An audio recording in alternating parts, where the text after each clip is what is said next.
when the two papers were given to me for to be reviewed. When I first read yung housing paper, because I got excited this housing paper because if you look at the reality is there's not a lot of papers on housing. If you look at the social sector, there's a lot on poverty, there's a lot on health, on education, but housing there's really not a lot. So I read it first, then I read the second one. But if I would suggest, I think everyone should just read yung first paper in the terminus kasi it plays well through the second paper on housing. But you can do it either way. It's like watching Star Wars, no? You can watch the original movie and the sequel regardless.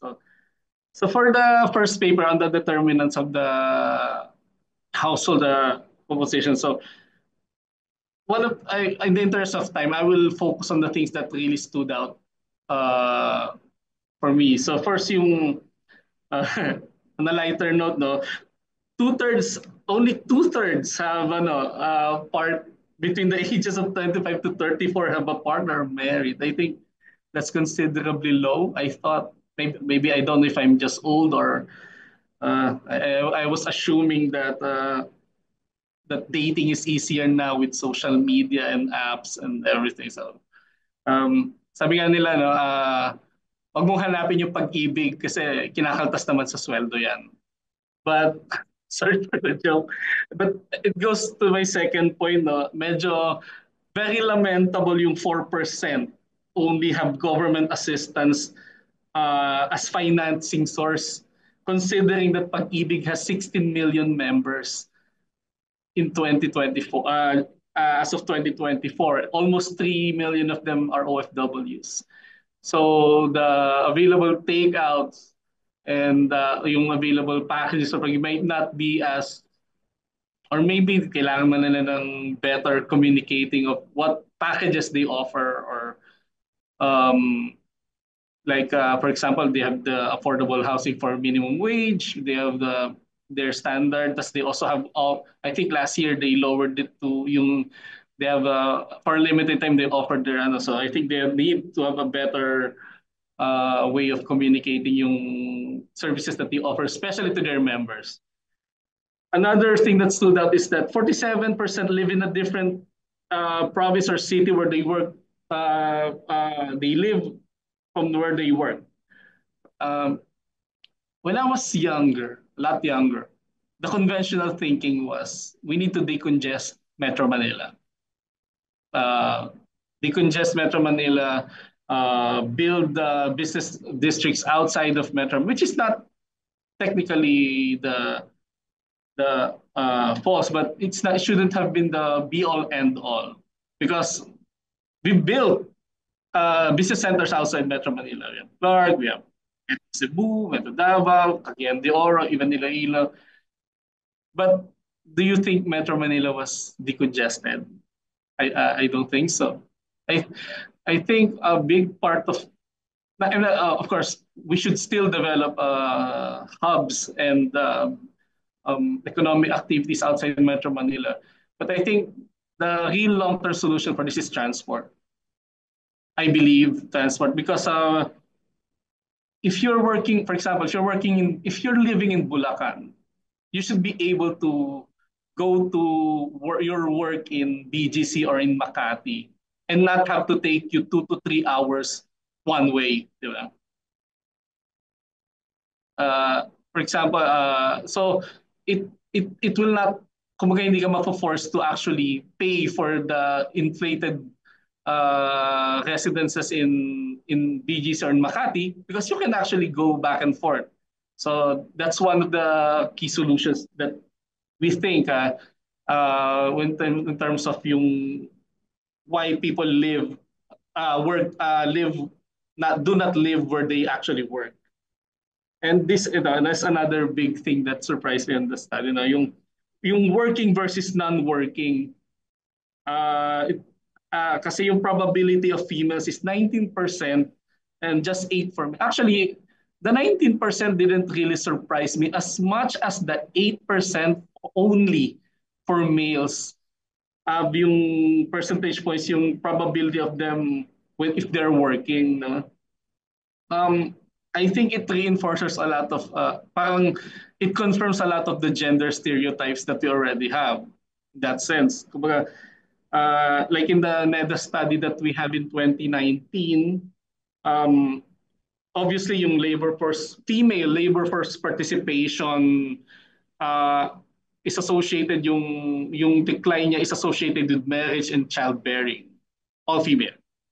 And that certain fields still prefer men. Even yung mga digital technology fields uh, are still male dominated. And I remember there's this study in Spain where they took like 80,000 samples of small business startups. No, they find that female entrepreneurs who start a business are less likely to ask loans kasi um, because for a female entrepreneurs requesting a credit, the probability of obtaining one in their founding year is significantly lower than their male peers in the same industry. And they also, even though they observe that women-led companies that receive a loan on their founding year are less likely to default compared to their male-led industries. So I think that's the reason why we're seeing this kind of gender gap when it comes to bakit 8% lang and not because maybe these male dominated industries are they pay higher just because they're male.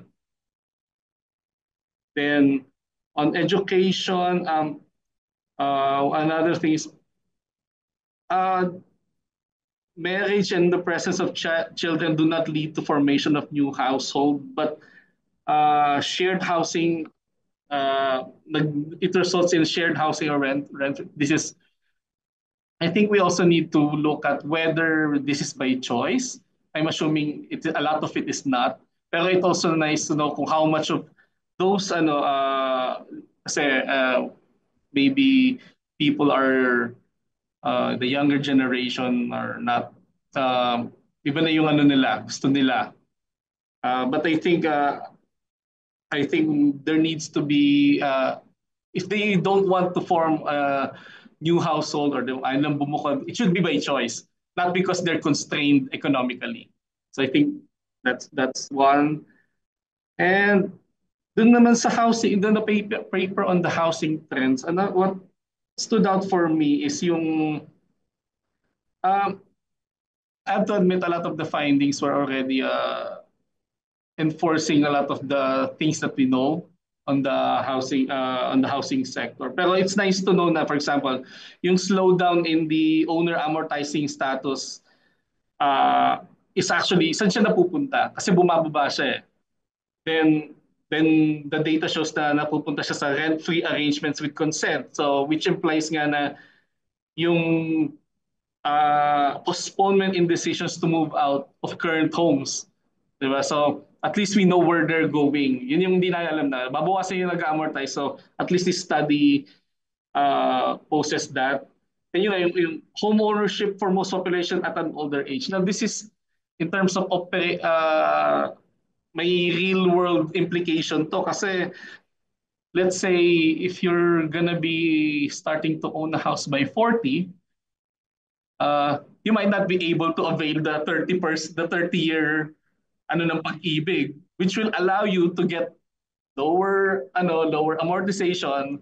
So that's why it's I think dapat mag-start sila as early as possible para they can still avail yung mga ganong terms of their loans. Doon naman sa recommendations, in terms of I agree na yung housing needs should not be based on the population projections. I think we've raised this sa mga proponents of the housing needs estimate. However, ang problem, we said that it should be a stock and flow type of concept. The problem is yung availability ng data for the stock and flow, particularly on the data on the private sector yata yung problem nila.